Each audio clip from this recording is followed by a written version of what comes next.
Good morning, dear friends. It's Andre here. Last week I spoke to someone that is going through a very difficult time. His question to me was, when God is silent, is He still working? When God is silent, is He still working?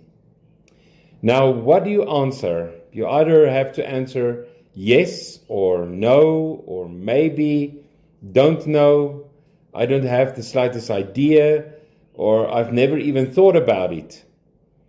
On the surface, you might immediately answer, oh yes, God is always working when He is silent. But I don't think this is always the case. Now, why do I say so? When God is silent, don't get unduly alarmed by His silence, but don't ignore it either. The silence of God is unsettling to us, and it tests our faith.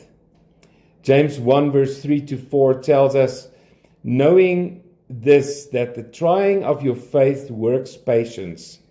But let patience have her perfect work, that you may be perfect and entire, wanting nothing.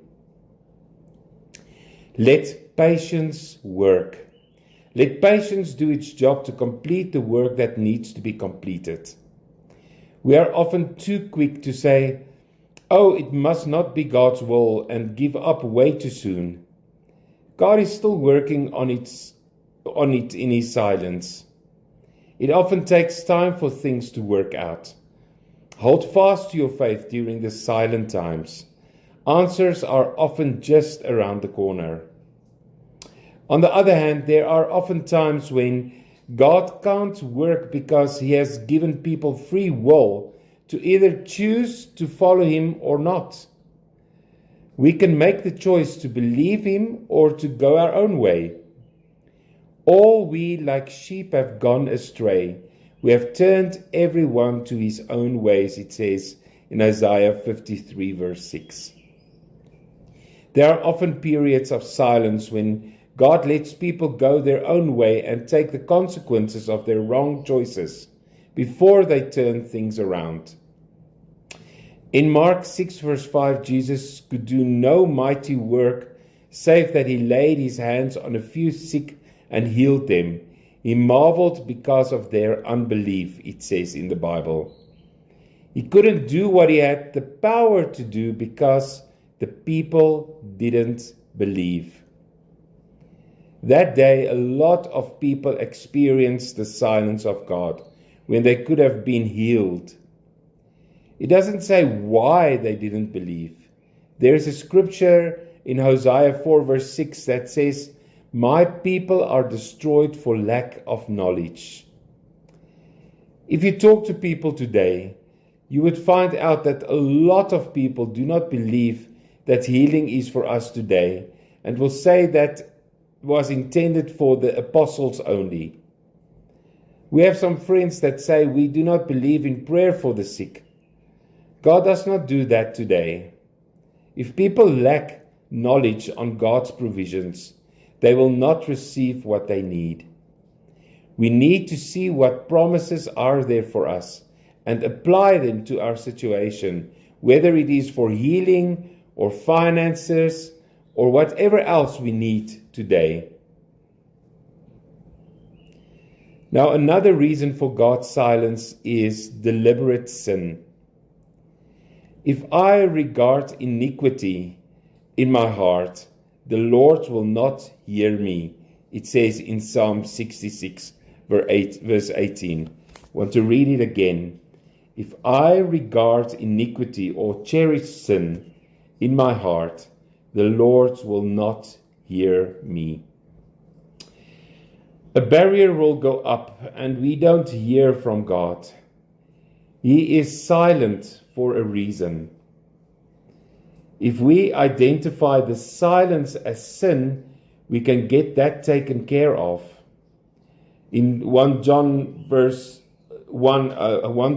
verse 9, it says this, and I think we all know it. It says, if we confess our sin, He is faithful and just to forgive us our sins and to cleanse us from all unrighteousness. When it seems that God is doing nothing, we may be too busy to notice. Day in and day out, rushing here and there, we are not aware of what is happening. Don't ignore the silence. Watch to see if he is working or not. Habakkuk 2 verse 3 tells us what to do. It says, I will stand upon my watch to see what he will say to me. So slow down in the rush of the day and listen and watch closely. You may be rushing right on by something important that God is doing or want to do in your life. Get ready to receive by clearing the way. Go back to the basics. If you get off track, the Holy Spirit will get you back on track. He will guide you into all truth. It says in John 16 verse 13. God works throughout our lives silently. Sometimes we are just in the planting and growing season, and nothing is wrong with the silence. The timing is not yet right for the harvest. We looked at a car one time and were going to buy it that day, but for some reason they wouldn't make the deal that day. We went home and didn't buy it. The next week we found a nicer car and bought it. In the case of the first car, it was not the right one. The second was fewer kilometers, and we got a lot of good kilometers out of it and traveled all over the place. Now, sometimes God just doesn't have anything to say to us at the moment because things are unfolding at their own pace, or something better is going to emerge in due time. God's silence doesn't mean that he is not present.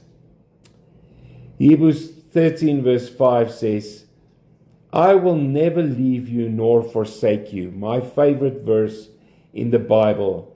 I will never leave you nor forsake you. And Matthew 28 verse 20 says, Lo, I am with you even to the end of the world. In some cases, God is still working when he is silent, but he is working behind the scenes. Or you can say, sometimes we cause the silence by our unbelief. We may say, I just don't know about his silence because I lack knowledge and need to learn what is in the Word for me. God may not work in a straight path from A to Z. He brings a lot of people across our pathway to fit into the total pattern. When it looks like things are never going to work out, his silence plays the proper part in the total picture. Let's pray together. Yes, Father, I know that sometimes we go through life and there's ups and downs, and sometimes we just feel as if you are silent and if you don't want to listen. Lord, but it's in those times where you teach us new things. Lord, it's in those times where you are still at work, even though we feel that you are silent. Lord, maybe there's somebody today listening thinking, God is silent in my life as well. And maybe there's things in their lives that they need to confess and turn away from and turn to you. And I pray, Lord, that you will keep on working in their lives and in my life. We ask in your name, Jesus. Amen.